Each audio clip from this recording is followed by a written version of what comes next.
Hi viewers welcome to our channel. ప్రస్తుతం మనతో పాటు senior journalist Damu Bala sir వారితో మాట్లాడదాం. నమస్కారం సార్. నమస్తే సార్, బాలినేని అండ్ ఉదయ్ భాను వీళ్ళిద్దరు కూడా వైసీపీకి రాజీనామా చేసేసి జనసేనలో చేరారు. కేతిరెడ్డి గారు కూడా జాయిన్ అయిపోతున్నారు అని అంటున్నారు. అయితే మరి వైసీపీలో ఏం జరుగుతుందని చెప్పుకోవచ్చు, మొత్తం ఖాళీ అయిపోతుంది అని అంటున్నారు. జగన్మోహన్ రెడ్డి గారు కూడా ఒక మీటింగ్ ఏర్పాటు చేస్తున్నారు, దీని మీద ఒకసారి విశ్లేషణ చేద్దామని చెప్పేసి. మరి దాన్ని ఆయన ఏ విధంగా హ్యాండిల్ చేయబోతున్నారు సార్?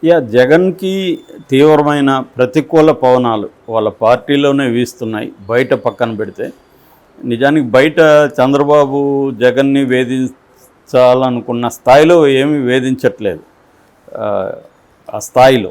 కానీ ఆయన పద్ధతిలో ఆయన ఇబ్బందులు అయితే పెడుతున్నాడు. కానీ జగన్కి పర్సనల్గా చంద్రబాబు ఇప్పటివరకు ఏమీ అటాక్ ఇవ్వలేదు. మేబీ టైమింగ్ కోసం వెయిట్ చేస్తున్నట్టున్నాడు. ఆ టైమింగ్ ఎప్పుడనేది చూడాలి. ఎందుకంటే జగన్ని ఏది వేధించాలనుకున్నా కొంతవరకు మోడీ గ్రీన్ సిగ్నల్ కూడా అవసరం. సో ఆ యాంగిల్లో పక్కన పెడితే జగన్కి వితిన్ ద పార్టీలో మాత్రం చాలా ఇబ్బందులు అనేవి మొదలైనవి. దానికి కూడా పరోక్షంగా చంద్రబాబు కూడా కారణమైతే ప్రత్యక్షంగా జగనే కారణం. సో ఎందుకంటే జగన్ గత 5 ఏళ్లలో పని విధానం వల్ల జగన్ పార్టీలోనే చాలామంది తీవ్ర అసంతృప్తితో ఉన్నారు. వాళ్ళు బయటికి పోయే పరిస్థితి కొంతమందికి ఉంటే కొంతమందికి లేదు. ఇప్పుడు ఏమైందంటే నిన్న బాలినేని శ్రీనివాసరెడ్డి ఎవరైతే ఉన్నారో ఆయన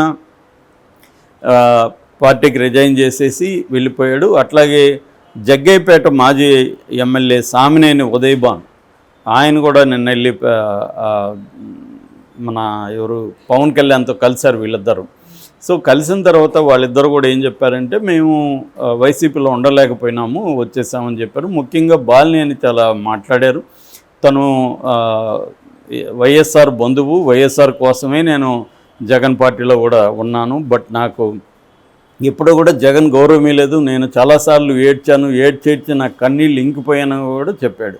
సో మొత్తానికి అతను జగన్ దగ్గర ఇబ్బందులు పడినట్టుగా తెలుస్తుంది. చాలామంది ఇబ్బందులు పడినట్టుగానే అర్థమవుతుంది. కేతిరెడ్డి వెంకటరామరెడ్డి కూడా జనసేనలోకి వెళ్ళబోతున్నాడని వార్త వచ్చింది. బట్ ఈరోజు ఆయన ఒక చిన్న వీడియో రిలీజ్ చేశారు. అది నేను ఎప్పటికీ వెళ్ళను, జగన్ వెంటే ఉంటాను, ఎన్ని కష్టాలు వచ్చినా చనిపోయే వరకు జగన్ వెంటే ఉంటాను నేను అని కూడా ఆయన చెప్పాడు.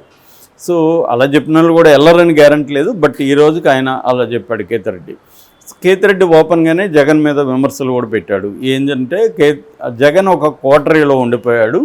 ఆ కోటరీ మాటలు విని ప్రత్యక్షంగా రాజకీయాల్లో ఉన్న వాళ్ళ అభిప్రాయాలు తీసుకోకపోవడం, వాళ్ళతో మాట్లాడకపోవడం అనేది జగన్ చేసిన మేజర్ మిస్టేక్ అనేది కేతిరెడ్డి చెప్పాడు.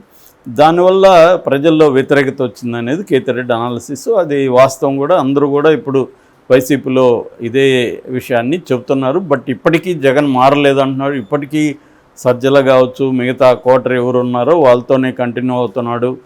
కాకపోతే కొంతమందితో విస్తృతంగా మాట్లాడుతున్నాడు. కానీ మెయిన్గా వాళ్ళ సలహాలు తీసుకోవడం, వాళ్ళతోనే ప్రధానమైన విషయాల మీద చర్చ చేయడం అనేది ఇప్పటికీ కూడా చాలామందికి జీర్ణం కావట్లేదు పార్టీలో. సో రెండవది మాట్లాడితే బెంగళూరు వెళ్ళి కూర్చోవడం పట్ల కూడా వైసీపీలో సీరియస్ అసంతృప్తి అయితే ఉంది. ఎందుకంటే ఇక్కడ పార్టీకి చాలా అవసరం జగన్. ప్రజలకి, పార్టీకి, కార్యకర్తలకి భరోసా ఇవ్వాలి, వాళ్ళతో కలవాలి, వీలుంటే ప్రజా దర్బార్ పేరుతో ఇది చేయాలి. ఇవన్నీ పక్కన పెట్టి వస్తాడు, విజిట్ చేస్తాడు, మళ్ళీ వెళ్తాడు. గతంలో పవన్ కళ్యాణ్ ఇదే విధంగా వైసీపీ వాళ్ళు విమర్శించారు, ఆయన వీకెండ్ పొలిటీషియన్ అని. ఇప్పుడు ఇతని పరిస్థితి కూడా అయిపోయింది. ఇతను కూడా వీకెండ్ పొలిటీషియన్ లాగా ఇక్కడికి వస్తాడు, 2 రోజులు ఇచ్చేస్తాడు, మళ్ళీ బెంగళూరు వెళ్ళిపోతాడు. అక్కడికి ఎందుకు వెళ్ళిపోతున్నాడు అనేది అదొక మిస్టరీ. అది రాజకీయ చర్చల కోసం వెళ్తున్నాడని, ఆయనకు ఆరోగ్యం బాగాలేదు, అంటే మెంటల్ హెల్త్ ఇష్యూస్ ఉన్నాయి, దానికోసం ట్రీట్మెంట్ రకరకాలు ఉన్నాయి. కానీ దాన్ని కూడా అతను క్లియర్ చేయలేదు. ఇన్ని రకాల గందరగోళం ఉన్నప్పుడు నేను ఎందుకు వెళ్తున్నాను ఓపెన్గా చెప్పాలి కదా రాజకీయ నాయకులు.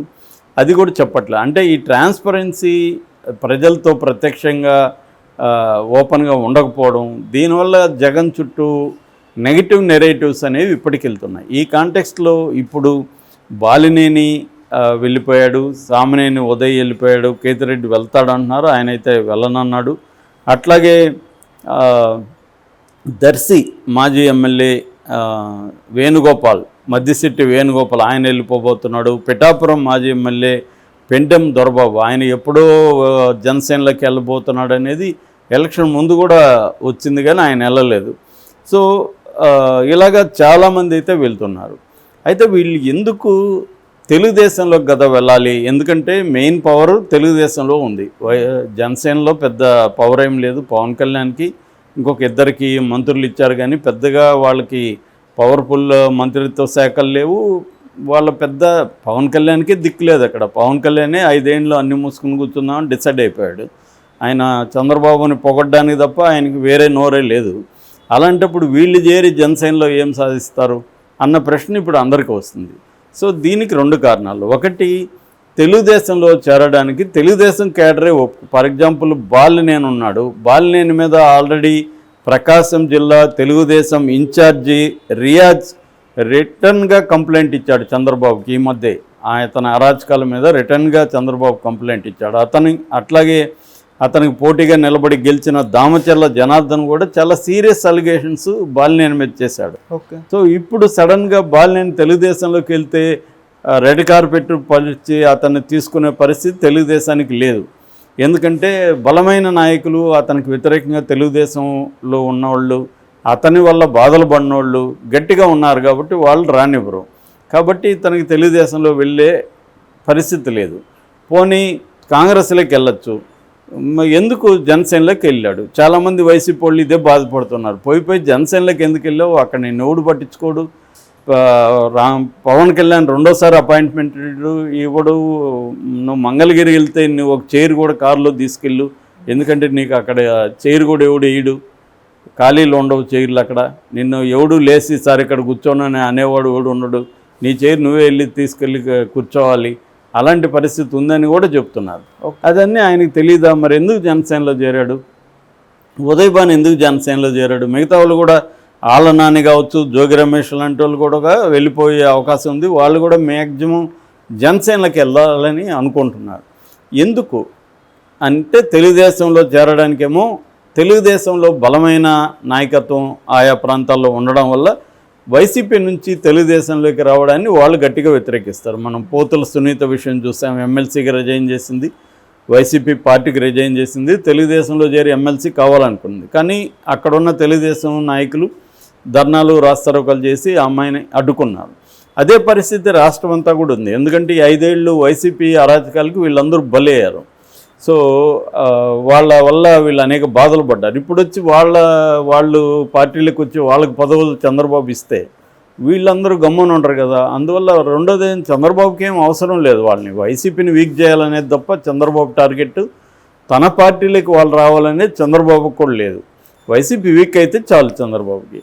దాంతో వీళ్ళందరూ ఇప్పుడు ఏం చేస్తున్నారంటే జనసేనలోకి చేరుతున్నారు. ఎందుకు జనసేనలోకి చేరుతున్నారంటే, ఒకటి తెలుగుదేశం డోర్స్ క్లోజ్ చేసింది, బీజేపీ డోర్స్ క్లోజ్ చేసింది, కాబట్టి ఆ రెండిట్లోకి వెళ్ళలేరు.